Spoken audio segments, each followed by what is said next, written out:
Hello and welcome all of you on my YouTube channel Dr. MKG Transformation। Class 12 के exam oriented series में आज हम बात करेंगे उस चैप्टर की जहां से हर साल लगभग 4 से 5 नंबर के क्वेश्चन पूछे जाते हैं। तो आज हम बात करेंगे मानव कल्याण में सूक्ष्म जीवों की भूमिका को लेके। इसके सारे इंपॉर्टेंट वन लाइनर यहाँ पे मैं आप सबके सामने प्रेजेंट कर रहा हूँ, और अगर ये क्वेश्चन गलती से 5 नंबर में आ जाए तो आप पूरी जो डिस्क्रिप्शन है वो आप आराम से उतार सकते हैं। तो आइए शुरू करते हैं। मानव कल्याण में सूक्ष्म जीवों की भूमिका।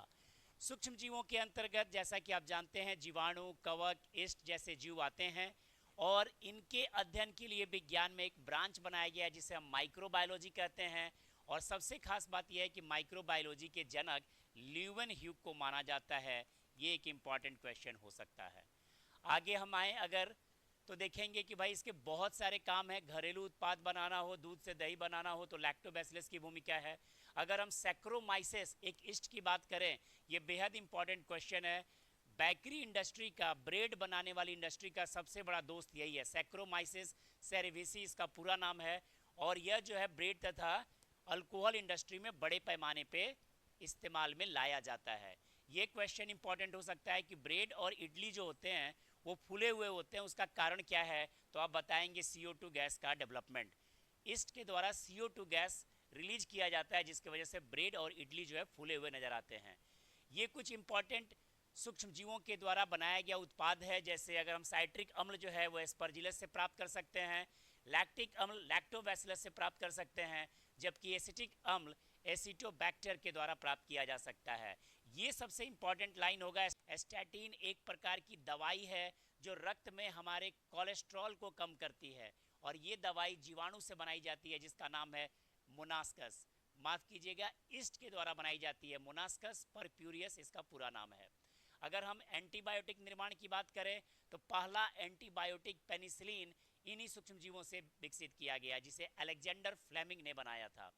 अगर हम साइक्लोस्पोरिन ए एक और इम्पॉर्टेंट क्वेश्चन होगा, इसके बारे में बात करें तो ये एक प्रकार का इम्यूनो सप्रेसेंट है, हमारे इम्यूनिटी को ये सुला देता है। इसका इस्तेमाल तब किया जाता है जब किसी व्यक्ति का अंग प्रत्यारोपण हुआ है, ऑर्गन ट्रांसप्लांट हुआ है, और इसकी प्राप्ति जो है वो ट्राइकोडार्मा नामक कवक से की जाती है। बेहद इंपॉर्टेंट लाइन होगा ये।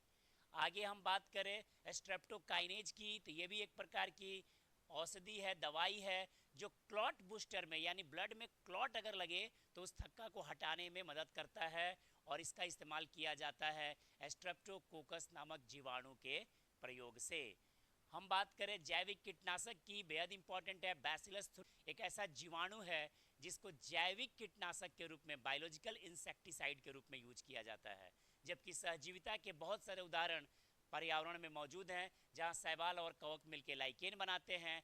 और माइकोराइजा, ये इंपॉर्टेंट क्वेश्चन हो सकता है, जहां पे कवक और जड़ों के बीच में रिश्ते होते हैं और जिसकी वजह से ये अपना जीवन यापन करते हैं। अगर हम एकल कोशिका प्रोटीन की बात करें तो प्रोटीन के स्रोत के लिए, ज़्यादा प्रोटीन लेने के लिए इस शैवाल का इस्तेमाल किया जाता है जिसे हम कहते हैं स्पाइरुलिना। इसमें बहुत ज़्यादा मात्रा में प्रोटीन होता है। ये बेहद इंपॉर्टेंट क्वेश्चन होगा। और अगला लास्ट लाइन है वो है कि बायोगैस का प्रोडक्शन होना हो तो भी इसकी भूमिका होती है। बायोगैस में मीथेन गैस प्रधान होता है, और जो जीवाणु ये उत्पन्न करते हैं उनका नाम ही है मिथेनोजेंस बैक्टीरिया। लास्ट, वाहित मल के उपचार में, यानी जल का जब हम उपचार करते हैं तो सूक्ष्म जीव जो है बेहद इंपॉर्टेंट रोल प्ले करते हैं। और ये क्वेश्चन एग्जाम में आता है कि जल का कौन सा उपचार? तो द्वितीयक उपचार। सेकेंडरी ट्रीटमेंट जब हम करते हैं तो बायोलॉजिकल ट्रीटमेंट करते हैं। ये था क्लास 12 के microbes in human welfare chapter के कुछ